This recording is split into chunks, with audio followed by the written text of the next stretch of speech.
Welcome to Making Leaders, a series of conversations with people who are leaders of this fast-changing industry, as well as those likely to step into leadership in the future. My name is Robert Bell, Executive Director of SSPI. The goal of our Making Leaders campaign is to help space and satellite companies realize their potential for attracting and retaining talented people, and doing it in a time when access to talent has become as big a challenge to our business as access to investment. Making Leaders is made possible this year by the support of SSPI's corporate members and content sponsors, including Access Intelligence, Airbus OneWeb Satellites, EchoStar, Hughes Network Systems, K&L Gates, Mansat, Network Innovations U.S. Government, Northrop Grumman, SES Global, and ST Engineering iDirect. My guest today is Joe Spytek, a serial entrepreneur and CEO of Speedcast. His biggest entrepreneurial success to date was the founding of ITC Global, which he sold 15 years later to Panasonic, and we'll hear more about that in a moment. At Speedcast, he is best known for leading the company through the global pandemic, which hit hardest on the vertical markets that company serves, and then coming out the other end as a technology-based growth engine that is delivering today the kind of multi-path, multi-orbit, software-defined future that the entire industry talks about. And it was for those achievements that SSPI inducted him into the Space and Satellite Hall of Fame in 2023. So Joe, welcome to the program. Thanks, Robert. Really appreciate you having me. And thanks again for the tremendous honor of being inducted into the Hall of Fame. That was really the highlight of the satellite show for me this year. It was a fantastic time. And I think you'll agree we had a great night. That was good. Well, thank you. I always appreciate hearing that we're the highlight of the satellite show. So thanks. Joe, you founded, as I said, ITC Global in 2001. Now, what was your career path that led you to sort of take that big plunge, and what was the opportunity that you were hoping to seize? Well, most people probably don't know this, but ITC Global actually started, I guess the antecedent company, if you will, was actually called International Trading Consultants, hence ITC. And that really was a garage, startup with my brother and I after the telecom bust, kind of in the late 90s, early 2000s. And what we did is we bought up a bunch of bankruptcies, really. Was it level 3, Intelligent Windstar? We bought up a bunch of equipment and we were trading that equipment into emerging market telecom. So my background was pretty much all emerging market telcos. So that was really how we got started. So again, most people don't know that, but the ITC Global that you probably know and recognize was really more around the 2004 timeframe when I was on a sabbatical in Perth, Western Australia. And another, fun fact, Perth was really the epicenter of the commodity super cycle, really on the back of the growth in China that started in the 04 timeframe and 03, 04, and really ran up to the 08 global financial crisis. It was just a very, very heady time on the back of this massive expansion of infrastructure investment in China. So we saw an opportunity, this is myself, my brother, and a gentleman named Chris Hill, he may know, to serve these mining companies that were based in Perth, but yet they were going off and doing business now in Africa or other far-flung places, and they need to extend their corporate infrastructure, their corporate networks globally. And we had just a wealth of experience in providing sort of fully managed satellite networks. So that was really how it got started. And we really focused on that mining sector first. And obviously, ITC Global kind of grew from there. So that was the vision. And the vision just sort of expanded and grew as the company expanded and grew. So it was a lot of fun. I mean, those were kind of the go-go days. It was great. I always like when people describe the joy and terror of running a company as a lot of fun, but okay. Now, I'm a bit of a glutton. Yeah, exactly. Even 2 decades ago now, there were already signs of the revolution that we're now experiencing in SATCOM. Yeah. And ITC Global was part of that because you pioneered in the use of this relatively new thing, high throughput satellites for these critical applications like mining. What was the technology problem? What was the business problem that this new technology could help solve? I think, for us, the high throughput birds, the design essentially is concentrating much more energy into a smaller amount, really solve a CapEx problem, or that was the promise for us as much as a throughput problem. I know they're, ostensibly called high throughput satellites. The whole idea is you would get more throughput per size of a remote antenna. But for us and some of the markets we served, it was oftentimes the CapEx problem, i.e. you wanted a lower cost, smaller aperture antenna at the remote site. So that enabled us to enter new markets. And at that time, some of the markets were nascent. In the maritime space, really, it was only the largest ships that could afford 2.4 meter antennas. And what the high throughput birds enabled us to do is go all the way down to 1 meter, 85 centimeter, even 60 centimeters. I mean, entire businesses were built on the back of that, such as KVH, et cetera. So for us, it was much an aperture problem, you know, that we were sort of going after, and a CapEx problem. And of course, it turned out that it didn't really fulfill that promise as much as we had hoped, because we had to spend more capital lighting up more beams, you know, and as you're building kind of a global network. So I guess that's why the promise of HTS, you know, satellites were, you know, maybe weren't completely fulfilled. But literally, you would not have aero businesses today if you didn't have high throughput satellites, because, you know, getting to that smaller aperture antenna was obviously key. But that's what was so exciting for us at the time, and obviously that's evolved tremendously since then. So, but that was the start. And you're right, that was a great evolution at the time. It was pretty amazing. Well, it's just, I think it's underappreciated, the impact of something like that. That you know, I wasn't until I talked to an engineer a few years ago who just said to me, listen, you have to understand, it used to cost a huge amount to put a terminal in place, because just the big piece of steel costs so much. And so that held back all the things that we're now able to do. Yeah. Okay, so let's keep going with history here. You sold ITC Global to Panasonic in 2015. And then by 2020, you found yourself at the helm of Speedcast. And of course, as I said, we know what happened that year. We know the huge impact on the markets that you serve, which are cruise, ferry, commercial, maritime, energy, mining. As that picture became clear, what was going through your mind?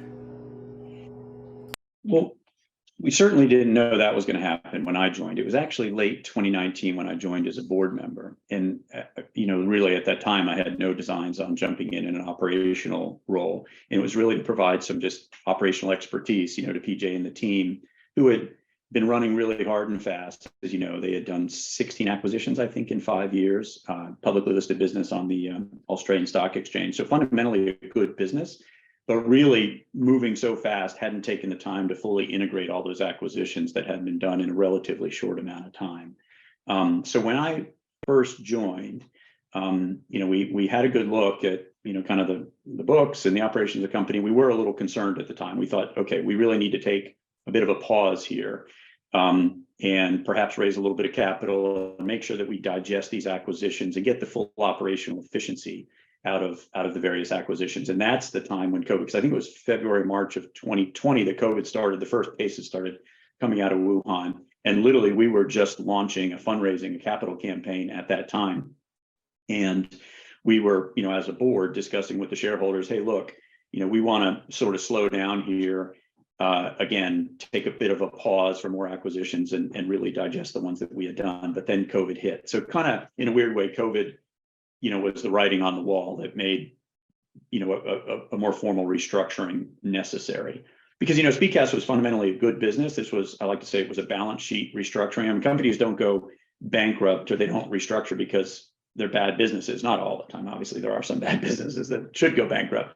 But this was fundamentally a good business that just ran out of cash. I mean, they had a lot of debt that had sort of fueled that, you know, it's like the tide went out, if you will. So we knew we had a good core business to work from and build from. We just needed to kind of restructure the balance sheet. And in a weird way, COVID was actually a little bit of a godsend, because it gave us time to go through that restructuring, time to focus on the customers, time to kind of, you know, integrate the systems and, you know, do kind of the hard work that we needed to do to be ready for when, you know, the world reemerged, which it did, you know, quite aggressively as soon as kind of COVID ended. So it was an interesting time. But you know, you asked kind of what that feeling was, and it's you know, it's not quite panic, but it is a little scary time, because again, I have a real affinity for the employees of the business. Obviously, you know, I'm a very customer centric guy. You know, I obviously didn't want any customers to have any disruptions. But it's a little scary, but exciting again. Again, it's back to that being a little bit of a glutton here. I saw it as a real challenge, a real operating challenge. That's for sure. Well, you know, I thank you for going where I wanted you to go on that question, because you know, managing. I know you a little bit, and I know that the customer matters to you and your employees matter a great deal to you, and that's a lot of weight to carry when you've somehow agreed to be the CEO. Just on a day-to-day basis, as you're going through all these changes, do you have like a practice that keeps you centered while you're trying to make the right business decisions, be the right kind of leader, but also think about the things that you care about? Yeah, that really is that's a great question. And like I said, I mean, what really has worked for me my entire career has been focusing on just that, focusing on what matters. And I believe in this business, that is the customers. Many people think that we're a technology company or a satellite company, but I firmly believe that we're a service company. If anything, we're a technology enabled service company. And therefore, the only thing that matters is the customers. Everything else will fall from that. So that is what carried me through. It's interesting when you're going through a restructuring process, and I've obviously, this is the first time I've ever been through a Chapter 11 process. I'm sure it varies by countries, but you do sort of, in a way, hand over the keys of the business to, you get a lot of help. You've got a lot of legal help, you get a lot of financial help. And I said, okay, I'm gonna leave the financial restructuring to the folks that understand the financial restructuring, because there's a lot of things that happen as that's ongoing. And I'm going to focus on the day-to-day operations, the business, what matters. Because again, this was a good business that just needed a balance sheet restructuring. So you start with the customers, you worry about the vendors, you worry about the employees. And if you kind of keep all of that in perspective and you just focus on what it takes day to day to deliver for your customers, they will stick with you. Because at the end of the day, the customers that we serve have no interest in doing what we do. You know, we provide a critical service to them. They just want us to be there to provide that service to them. You know, in many cases, it's a rounding error on their monthly P&L. So they rely on us. And as long as we kind of, you know, we made them understand that we were going to be there for them, you know, through sort of thick and thin. It was actually just kind of like any other time. You know, like I said, you had a whole bunch of other calls in the course of your day to deal with the restructuring. But I've started my day and ended my day, you know, focusing on what really mattered. And that's the customers, our vendor partners, and our employees, the business, to kind of drive it through. So it was an interesting experience, not one I would want to do again or go through again. But by the same token, it was a challenge. And I think we as an organization really rose to that challenge. Well, may you be free of that experience for the rest of your life, because I've got a few like that, not quite as dramatic, that I'm just as happy not to ever record. Yeah. Okay, so 14 months after you emerged from Chapter 11, the company proudly announced it was running 200 networks with 23 gig of capacity. It had just added 65 new ones in a matter of weeks. Yeah. Now, some of that was luck. The markets did come roaring back. But being ready for that surge was anything but luck. So during that 2-year period from the beginning of your restructuring through to that announcement, what was going on to make it possible? Well, there were a couple things. Like I said, we were able to remedy some technical deficits that had kind of built up over time. Again, you know, the Speedcast of yore was moving very quickly, buying a bunch of business and not necessarily integrating those businesses. And that, you know, kind of COVID downturn, as I mentioned, really gave us the opportunity to do that. But in addition to just consolidating the networks and being ready for business to sort of return, we developed a couple of new systems that, you know, I think are relatively public and people have heard. One is TrueBeam. It's our patented kind of AI-driven, I don't know, network automation system, if you will. It allows us to run our networks much more efficiently and in a hands-off manner. So TrueBeam allows us to grow rapidly without having to add tremendous amounts of additional headcount or just hard labor, if you will. The second element of that was our multipath strategy, because we knew the world was going to change, similar to when the high throughput, you know, satellites came into. We had always been operating in a multipath world because we've been, you know, for some of our cruise customers and other, we operate in the very northern climes where you could hardly see the geo arc. So we've been integrating sort of private LTE networks into satellite networks for some time, but we knew the LEOs were coming. We wanted to make sure we were prepared. So we expounded upon that nascent multipath knowledge and really doubled down on our Sigma Gateway platform and made that kind of the premier multipath operating environment or operating tool, if you will. And so now we're pairing TrueBeam and Sigma to really kind of automate that effort. There'll be much more news coming out here in the next few months about that. But bringing those two into now a much more efficient network allowed us to scale. at that. I mean, I was really pretty amazed that we pulled it off, to be honest. I mean, there were some challenges we had, and I think everyone in the industry was surprised. I talked to the folks over at Nuvu. I talked to our friends at Marlink, and it wasn't just us that when business came roaring back, it was Aero, it was maritime, cruise in particular.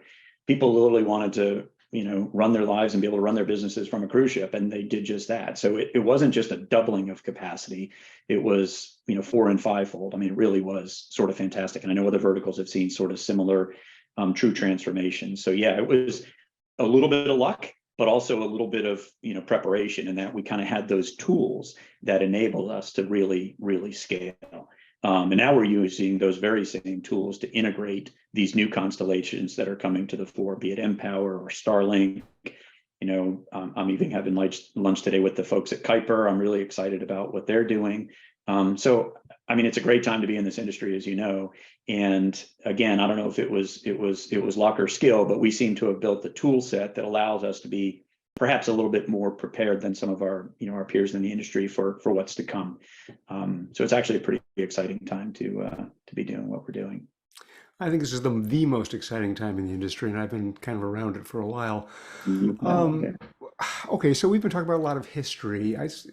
This business has packed more change into the past decade than in the 50 years that went before. So what's next?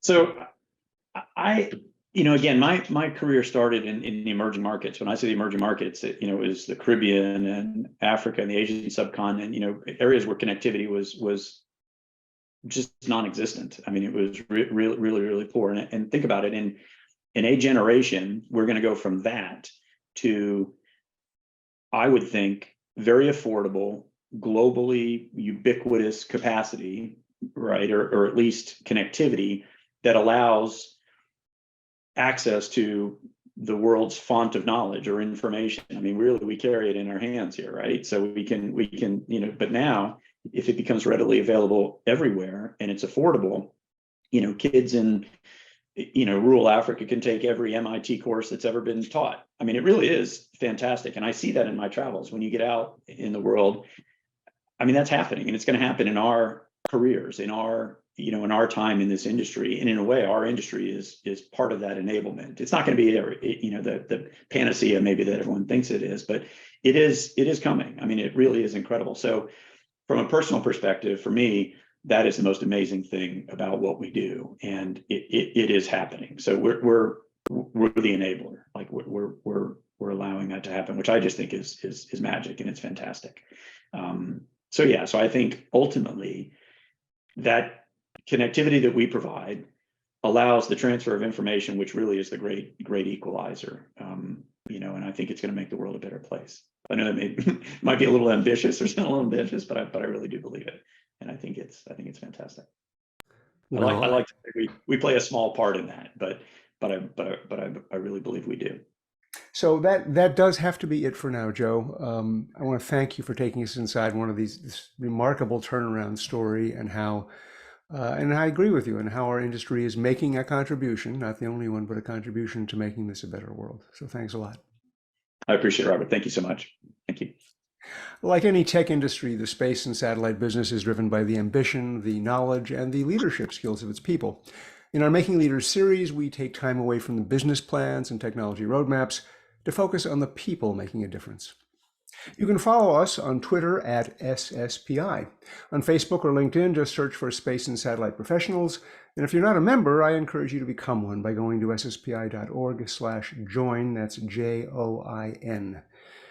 And finally, are you space business qualified?